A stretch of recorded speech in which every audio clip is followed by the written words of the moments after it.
Hi everyone, I'm Airier, and today we're going to be looking at the next episode of Dingo Doodles' Fool's Gold campaign. This is episode 7, Gothi. Gothi. I didn't just fuck up the name. that never happened. I know that there's a bit of story behind Gothi. God damn it, Gothi. Mostly because when they tried to take off her mask, they hid it for plot reasons. Which is just one of the few times when someone says plot on the internet and they actually mean the storyline. Maybe. Probably.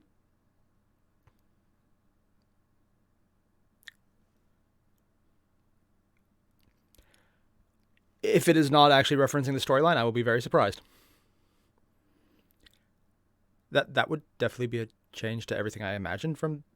Okay, wow. My mind went there. As Pretty Guardian would say, I should get my mind out of the gutter. Never gonna happen. So yeah, we're just gonna jump right in before I make a bigger ass of myself. Yeah, I know. Not gonna happen. So you guys know the deal. Link below, original video. Make sure to hit it up because it's Dingo Doodles. She does amazing work. Let's get started. Everything hurts and I'm dying. Let's go! Last That time the escalated. Fool's Gold team tried to bring back Sneeze. It didn't go great. Because turns out his soul was in the dragon dark. Really? Right off the bat, I just had to be drinking when that... Oh, fucking God. Really, Gothi? I actually got the name right. Nice. Just hitting the body into the crystal. It's bad enough Sneeze did it, but it's Sneeze. God. I'm an idiot today, I know. Sips. It's bad enough Sips did it, but it's Sips. It makes sense. Gothi doing it too. Oh, just... It's so stupid. You already got me nearly to spit out my drink. This is maybe not the best time to be drinking. In hindsight, that's actually more obvious. Yeah.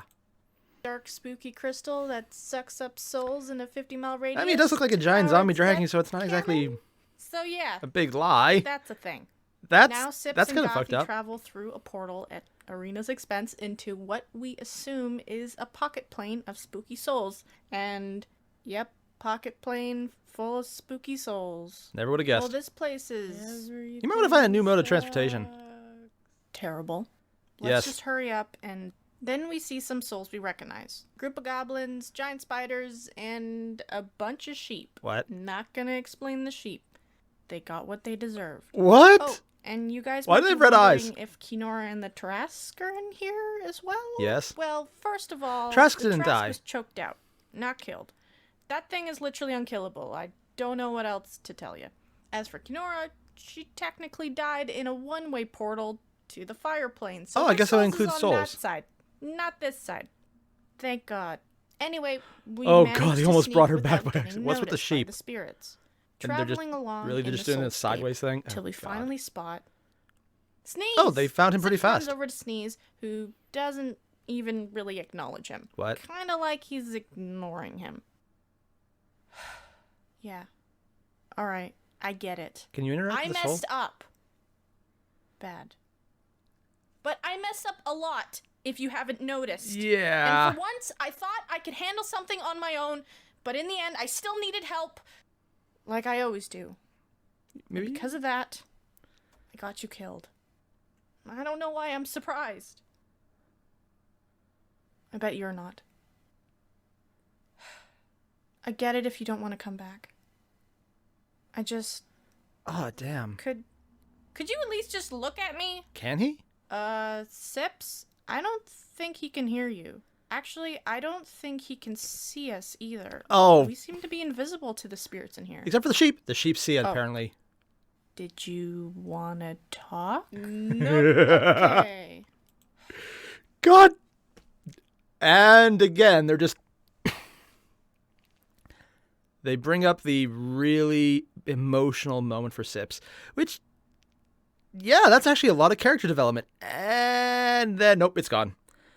They aborted it by the obvious, the dead don't see the living, like the living usually can't see the dead, outside of the spooky soul gem of pain and, honestly, terrible, horrible Necronomicon vibes. Yeah. God, they just... That actually was a hard scene to watch because it's literally soul-wrenching, and it's over. I like that Gothi offered to talk, even though that would probably not... I get the feeling her advice would actually be incredibly helpful, useful, and probably the worst thing to say because Sips would probably do the exact opposite intentionally because of that. Yeah, that's just my opinion. Sips is awesome, though. All right, well, what if Sips touches Sneeze and instantly a feeling of connection comes What? and snaps Sneeze out of that dead funk. Oh. And he turns to see Sips. Hey, kid, let's go home. Then they hug. Oh my and god, it's that's adorable. And shut up, I'm not crying, you're crying. But I this might moment be. is cut short as we hear, Sips? What? You know how Sneeze can see us now? Well, I think all the spirits are able to see us now. Even the sheep. Fun fact about this place. Making contact with the spirit kind of causes you to pop into their playing field now. Before you were an observer. But now you're Gothi in couldn't interact when she put her hand through it. So we slowly back up and then into a thing. What? Now, you guys remember that thing Mr. Wizardly mentioned at the end of episode 6? What? A big, scaly, deadly... Oh, dragon. Yeah, that thing. That's the thing. Jump into its hole! Okay, that is not what I meant to say. Gresh, you're still not mad about the whole murdering you by Maybe a little. blasting a big hole in your guts? Are you? Blast another one. I think it looks becoming. Yeesh. Now you may be wondering He's even a hollow. why and mostly how the Great hell weight loss did we strategy. manage to kill a dragon. Well, Big laser. in order to talk about that, I need to talk about Gothi. What? Ooh, let's get into some backstory. Gothi used God, to look that like face. this. Not this. Old Gothi, new Gothi, short Gothi, tall Gothi. Got it? What? Cool. Her story is she's an old swamp hag who woke up in the swamps with no memory, who was found by Jawbone. Oh. Later, she became a druid, creating potions. Very questionable potions. What? Oh. Needs more nutmeg. She was Oh, kind God. of batshit crazy. I don't know how else to sum it up. Really. So she You became all know sane. Gothi as this competent leader who manages to keep these idiots focused and not dying. Well, Back then she was not entirely dying, just but... crazy. She had a real passion for potatoes. Eat your potassium! And she had They like don't have 28 potassium. Oh, ducks. she's crazy, yeah. Heh. I stole them. It was hard for the group to really trust her. Sips especially. What? In time, though, the group warmed up to her, and Sips even grew an actual friendship with her. She was the only one who helped Sneeze when he needed it, so they became fast friends. So what after that. changed? But how did she get from no to no? Let me explain.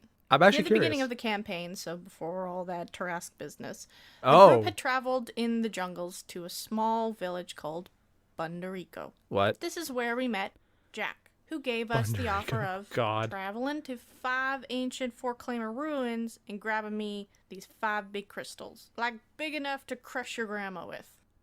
That's a very odd metaphor. He just... You can keep all You the just brought treasure the you knife. find, except the crystals. Deal. And that day we became true adventurers or professional thieves. Okay, I just need to point out the obvious. Early in the story, they mentioned that all of them were merchants prior to becoming adventurers.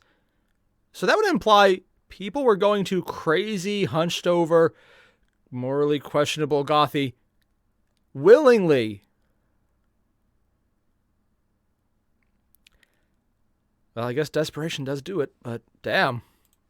Just whatever floats your boat. So Bundarico quickly became definitely our thieves. home base with Jack. Oh, they have a home base. One day, a murderous Had monolith tax collector of Gresh, what? the dragon, with a lot A of arms tax and a lot of collector of a attitude, dragon, comes oh into God. our town and threatens our beloved bartender, Stout, who's also the mayor. He's just a giant pun. Oh my and god. I love him. It's a bartender She named demands Stout. that if Bundarico doesn't pay Gresh, Gresh herself will come down and burn the whole village to the ground. You see, Gresh is the big bad green dragon of this region, and has been demanding taxes from all the villages in exchange for her not burning everything down to the ground. What A does very the thoughtful dragon do with the money? So Oh, dragon, naturally, yeah. our group stepped Sleeps. in and said, "Fine, then we'll just kill the dragon then." And how are you planning to do that. Laser. Boom. Dragon. And when were you gonna tell They me you already have a had the giant, dragon. ancient four-claimer mechanical dragon? Never. So You with did say they could ridiculous keep it. amounts of prep and praying How to not to the die gods, by we dragon. managed to face off with Gresh, mano-y-mano, Dragon v. Mecha dragon? Mech Dragon. Oh my One god, of the the most face! epic battles ever perceived in D&D history, and I am not gonna animate it. I am Oh! one woman, and get off my back. So we fight, and it's epic. Still better than I can animate And it. with our last bit of power, we blast a super mega awesome death fire. Push the damn Arena's really getting into the name. And Gothi blast steals right it. into Gresh's guts, making a giant beam-sized hole. And with that final blow, Gresh falls. How does this We go change down Gothi to from check being to make sure that that to she's Gothi? super dead. Jack joins us. Ah, Jesus! Don't do that again. Is he a devil? So we all I mean, he has the laugh horns. and chat of our victory. Jack congratulates us on killing a goddamn dragon. It's Yep. one of those nice moments in D&D.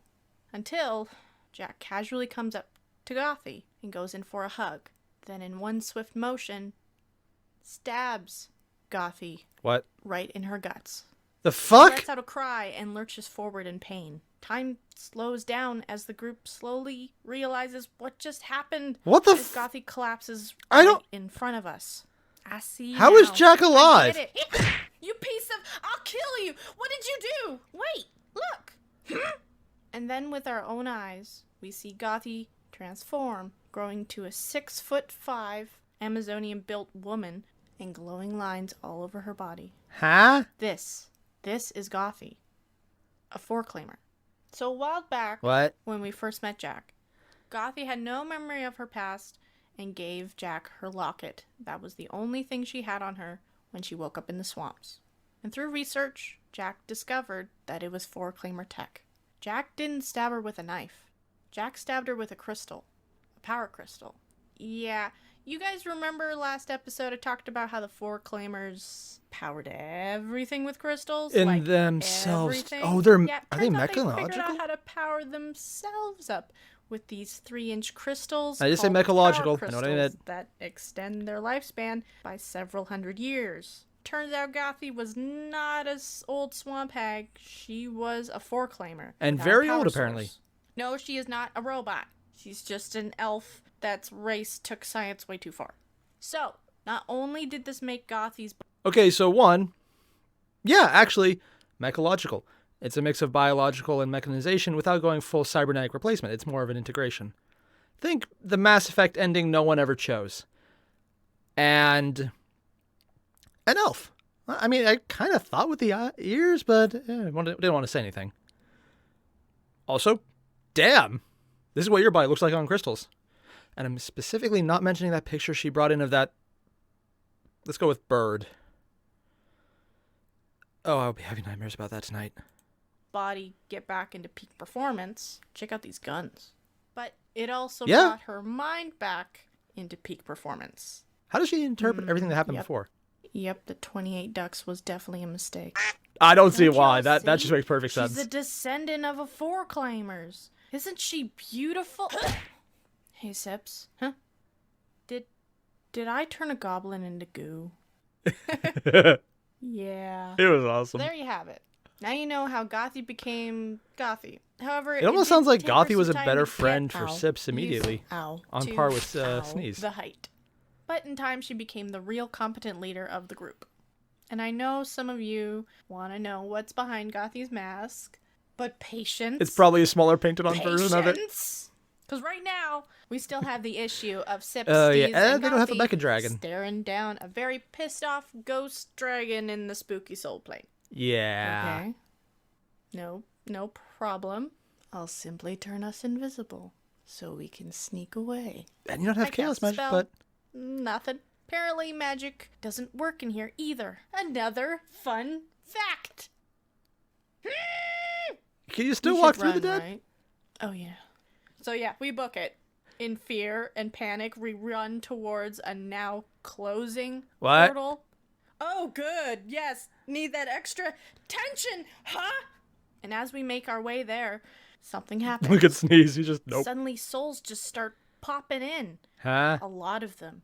Civilians, women, children, soldiers. People are dying. Then, as we pass by, we see a symbol on the soldier's armor. Our group knows this symbol. We know these people. They're from a city that we have saved, a city that we have history with, the city of Rascom. What? This video is sponsored by Wait, just a second. Before we get into that tasty sponsor biz, Felix has made a 4-claimer race stat sheet for you guys, so now you can make your own crystal techno elf and implement them into your adventures. Link in the description down below. So don't message me about it. I'm doing this. Okay, so I really like that episode, and there's a few things I need to point out first. One, finding out Sneeze wasn't the only true friend Snips had. I said again, Sips, not Snips. I keep putting the N in there. I don't know why. I know it's wrong. I've never thought it was right. I just keep doing it. I don't know why. It's actually very embarrassing. Yeah. I like seeing the interaction between Gothi and Sips. I like seeing how he was a big fan of her when she didn't really have her mind. And he's like, oh yeah, you turned that goblet into goo. It was awesome. And she's just kind of like, oh, I did that. The ducks weren't a mistake, though. That is one hell of a security system. Think about it. You might have a dragon on one hand. On the other hand, Gothi in her hut, I'm guessing in a swamp, has all the ducks. No one's getting to her house. At least not whole. Because they're freaking ducks, man. You know what they can do. They will go and get you. Yeah, that's just a thing. That's just science.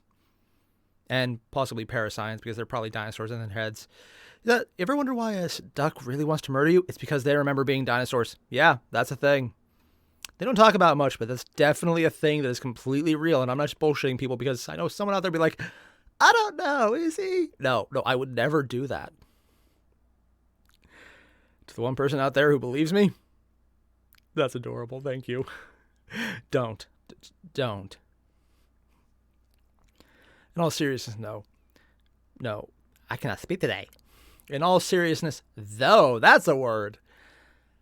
The fact that the range of the crystal and the dragon can pick up people in separate cities, that does imply some really fucked up things about the dragon, actually.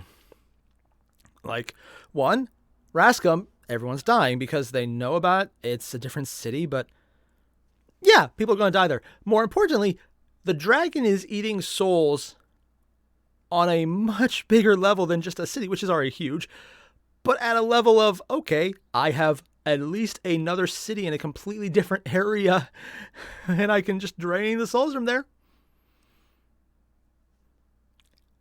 There's a very good chance that every time something dies in this plane, the dragon's eating it, which, I mean, I know it's probably not what they intended, but there's a level of fridge horror there that's, if the dragon doesn't become a boss they need to fight at some point, I would be surprised, because that's a wide range of soul destruction. And usually when you do that, you're the big bad. Like, legitimately, whoever they're about to fight in Rascom is evil, probably, because I don't see that happening any other way. But on the other hand, yeah, we saved you, and now we're going to devour your souls, mortals, is not usually something that you want to be associated with. One hell of a cliffhanger, though. So, unless anyone didn't figure this out, I really loved this episode. It had the emotional moment with Sneeze in the beginning. It showed the connection and the backstory of Gothi. Her being a 4-claimer, not really a surprise, because a few times we saw them, they had the lines on them too, like Gothi. The fact that her mind didn't work, the entire stabbing thing with Jack was like, what the hell? I can see why they all hate him, because, there's a better way to go about that. That wasn't the right way to do it. That was literally the dumbest way to do it, like the most suicidal way possible. Snips, goddamn, I did it again. Sips, going after him, that's literally the nicest outcome you can imagine, because every other one involved him being in multiple places at once, but not all of him. Yeah. There's some fuck-uppery at work. But as far as just lore chapters go, they got Sneeze back. Technically, they haven't even done that yet. Almost nothing happened in this video, but it feels complex and innovative because they used a lot of backstory, a lot of moments that are touching, and just flashing to different moments of, okay, this is what this means, this is what their connection is, this is how they interact, this is my real thoughts. These are great moments. So even though very little happened, this isn't just a segment of the story, but it is so information dense and well delivered that it is brilliant. From a sheer storytelling point of view, this is great. Felix, who is, unless I'm mistaken, the GM for all of the Fool's Gold campaign that Dingo Doodle animates, holy crap, man, I am actually massively impressed as a writer, as someone who actually knows what that kind of hell is. When you're sitting down, it's like, how do I make a good story? And some of this you had planned out, but you're playing off just random things that happens brilliantly, and I love it. Oh, God, this is so freaking good. Not just because it's funny, but because the actual story is good and innovative and interesting, and it's one of the stories where I'm like, okay, maybe they should kind of hire this guy to just give them a sketch of a campaign, because at this point, it might actually be a good idea. Hell, they could probably say that for a lot of people who do their own homebrews. I should probably make a lot of money for them. Just like a quick campaign, throw it out there online, maybe pay the person a few dollars. I mean, at this point, though, it probably wouldn't be a few dollars, because this is really freaking good. Actually, it'd probably be better if Dingo just put up a little campaign book at the end. If Dingo put up a campaign book of Fool's Gold, someone let me know, because I would love to play through this basic outline on my own, because this was actually kind of fun looking. Yeah. I am still looking to get something together, but it's become an issue, not so much of finding a playgroup. I think I got that down. More a matter of, okay, now when can I? That last question. Not a fan of it. Yeah. It's all the same, everyone. Thanks for watching. If you haven't already, there is a link below to the original video. Make sure to hit up, because that was brilliant. And I love where this is going, and I can't wait to see any more of it, because it's really good. I just really enjoy what they're doing with this. Everything just kind of hits home for what it needs to be done.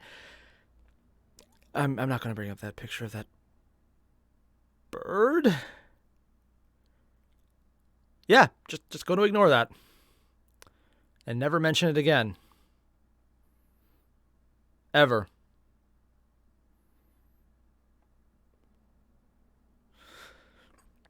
Yeah, so I'll see you guys in the next one. Again, link below. Hit it up. Adios.